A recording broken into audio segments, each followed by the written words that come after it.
আসসালামু আলাইকুম। আশা করছি আপনারা সবাই ভালো আছেন।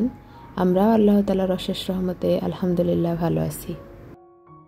বাড়ি থেকে আসার সময় আমি এই তালগুলো নিয়ে এসেছিলাম।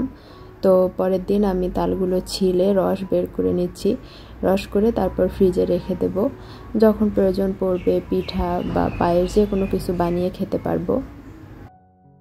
ভিডিওটা বেশ কিছুদিন আগেই করা, গ্রামের বাড়ি থেকে এসে তারপর ভিডিও করেছিলাম, কিন্তু ব্যস্ততা তারপর শরীরটাও একটু ভালো ছিল না, সেজন্য আপনাদের সঙ্গে শেয়ার করতে পারিনি। আমি এই যে গ্রেটারের মাধ্যমে তালের পাল্পটা বের করে নিচ্ছি। গ্রেটারটা উল্টো পাশে ব্যবহার করতে হবে, তাহলে সহজেই আপনারা তালের পাল্পটা বের করে নিতে পারবেন। একটু সময় লাগবে, কষ্ট হবে, তারপরও পানি ছাড়া রস বের করতে গেলে এটাই আমার কাছে বেস্ট পদ্ধতি মনে হয়। এখন আমি একটা ছাঁকনির মাধ্যমে তালের রসগুলো ছেঁকে নিচ্ছি, যাতে এক্সট্রা কোনো আঁশ থাকলে সেগুলো আলাদা হয়ে যায়। একটা তালে 3টা আটি ছিল, 3টা আটি থেকে এতগুলো রস বের হয়েছে। আরও ছোট ছোট 2টা তাল আছে, তো সবগুলো তাল আমি রস করে নিয়েছি। তারপর ছোট ছোট কন্টেনারে করে রেখে দিচ্ছি। যখন আমার যতটুকু প্রয়োজন পড়বে ততটুকু বের করে নেব। আজকে আমি কিছুটা রস দিয়ে তালের পায়েস করব, সেজন্য পাশের চুলায় আমি 1 মুষ্টি চাল 1.5 লিটার দুধ দিয়ে বসিয়ে দিয়েছি। এদিকে আমি চিনি দিয়ে তালের রসটা জাল করে নিচ্ছি, যাতে করে তালের রসটা একটু ঘন হয় আর চিনিটাও গলে যায়। তালের রসটা জাল করে ঠান্ডা করে নিতে হবে। তারপর চাল সেদ্ধ হয়ে গেলে পায়েসের মধ্যে দিয়ে দিতে হবে। এভাবে তালের পায়েস করলে দুধ কেটে যাওয়ার কোনো সম্ভাবনা থাকে না। এই তো আমার পায়েস রান্না হয়ে গিয়েছে, আমি সার্ভিং ডিশে ঢেলে নিয়েছি। আপনারা চাইলে বাদাম, কিশমিশ আর বিভিন্ন কিছু দিয়ে ডেকোরেশন করে নিতে পারেন। এটা নর্মাল ফ্রিজে 2-3 দিন রেখে খেতে পারবেন। আমি রাতেই রান্না করলাম, ফ্রিজে রেখে দেব, কালকে খাবো। এটা পরের দিনের ভিডিও। আমি ছাদে কিছু শুকনো মরিচ, ধনিয়া আর জিরা শুকাতে দিয়েছি।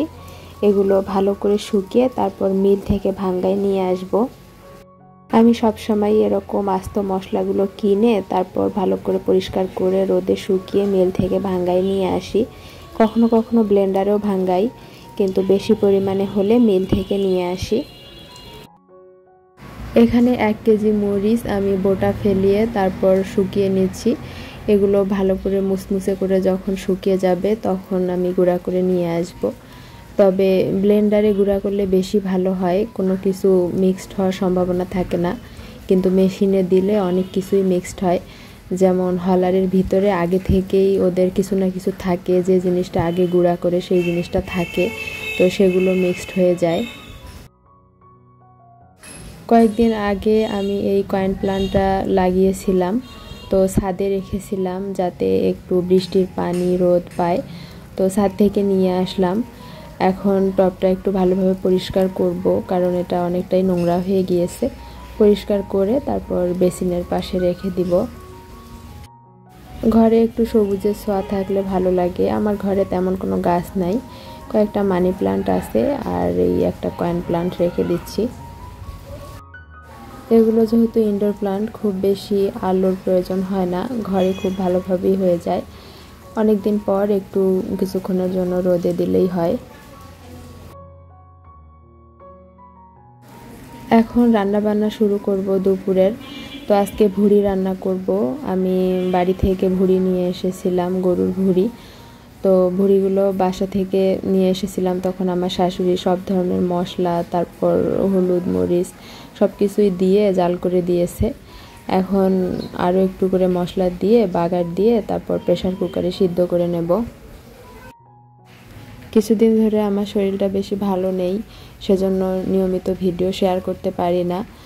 আজকে 4-5 দিন হয়ে গেল, ভাবলাম যে একটা ভিডিও দেই, আপনারা অনেকেই অপেক্ষায় থাকেন, তাই কষ্ট করে হলেও ভিডিও এডিট করতে বসে গিয়েছি। বাইরে বৃষ্টি হচ্ছে, সেজন্য হয়তো আপনারা পানির শব্দ শুনতে পাচ্ছেন। এদিকে আমি মশলাগুলো ভালোভাবে কষিয়ে তারপর ভুড়িগুলো দিয়ে আর একটু কষিয়ে পানি দিয়ে প্রেসার কুকারের ঢাকনা লক করে দিয়েছি। সিদ্ধ হয়ে গেলে তারপর আলু দিব। এখানে 2টা আলু কেটে রেখে দিলাম। আমি ফ্রিজে অনেক পদের আচার বানিয়ে রেখেছিলাম, তো তো তার মধ্যে এটাকে চাটনি আচার বলি আমরা। তো রান্না করতে করতে ভাবলাম যে একটু আচার বের করে খেয়ে নেই। আচার অনেক বানিয়ে রেখেছি কিন্তু খাওয়াই হয় না সেরকম। আচার আমার অত বেশি পছন্দ নয়। তো এদিকে আমার ভুঁড়িগুলো সিদ্ধ হয়ে গিয়েছে। এখন আলুগুলো দিয়ে দিলাম। আলু তো তাড়াতাড়ি সিদ্ধ হয়ে যাবে। আর কিছুক্ষণ কষিয়ে তারপর ঝোলের জন্য পানি দিয়ে দেব। গতকালকের কিছু তরকারি আছে, তাই আজকে আর কিছুই রান্না করব না। আমি সকালেই কাপড় ধুয়ে দিয়েছিলাম, তো কাপড়গুলো শুকিয়ে গিয়েছে, এখন ছাদ থেকে নিয়ে আসলাম।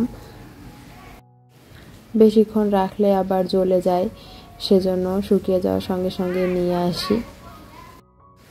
কাপড় নিয়ে এসে সঙ্গে সঙ্গেই ভাঁজ করে নিচ্ছি, কারণ রেখে দিলে পরে অলসতার কারণে ভাঁজ করা হয় না, আর রুমের মধ্যে দেখতেও খারাপ লাগে, সেজন্য সঙ্গে সঙ্গেই ভাঁজ করে রেখে দিচ্ছি। আপনারা যারা আমার ভিডিওটি এখনও দেখছেন, আপনাদের কাছে একটা অনুরোধ থাকবে, প্লিজ ভিডিওটিতে একটা লাইক করে একটা পজিটিভ কমেন্ট করে দিবেন। আপনাদের ছোট্ট একটা লাইকের মাধ্যমে আমার ভিডিওটি আরও অনেক মানুষের কাছে পৌঁছে যাবে। সকালে নাস্তার জন্য রুটি বানিয়েছিলাম, কিন্তু আমার তখন খেতে ইচ্ছা করেনি। সকালে একটা রুটি খেয়েছিলাম, তো আরেকটা রুটি রেখে দিয়েছিলাম। এখন সেটা একটু তেল দিয়ে ভেজে নিলাম, তারপর বট ভুনা দিয়ে খেয়ে নিচ্ছি। আজকের ভিডিওটি তাহলে এখানেই শেষ করছি। দেখা হবে আবারও নতুন কোনো ভিডিওতে ইনশাআল্লাহ। আল্লাহ হাফেজ। আসসালামু আলাইকুম।